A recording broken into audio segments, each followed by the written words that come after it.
এই প্যান্টটা যে ওয়াশ করতে দিছি, এটা পকেটে 5,000 টাকা ছিল, ওই টাকাটা কই?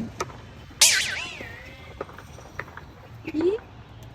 এই প্যান্টটা ওয়াশ করতে দিছিলাম যে, এটার পকেটে 5,000 টাকা ছিল, টাকাটা কোথায়? কি বুঝি নাই, কি বলতেছো? তুমি এখন নাটক করতেছো? এখন শুনতেছো না কিছু? চুরি করছো, ধরা পড়ছো, এই কারণে এখন শুনতেছো না কিছু?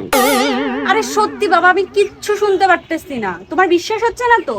তুমি আমার জায়গাতে এসে দাঁড়াও, আমি তোমার জায়গাতে এসে দাঁড়াই, দেন তারপরে বুঝতে পারবা যে বোঝা যাচ্ছে কি। আচ্ছা, নাটক কম করো, আসো।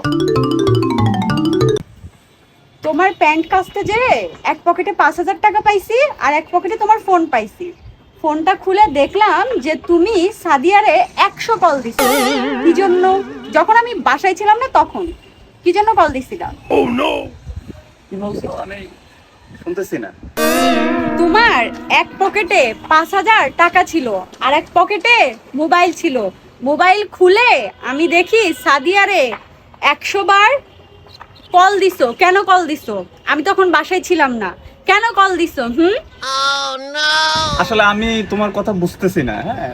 আচ্ছা বাদ দাও, 5,000 টাকাই তো, এটার জন্য আর কি এত কাহিনী করে লাভ নেই। চলো, আচ্ছা চলো। আচ্ছা,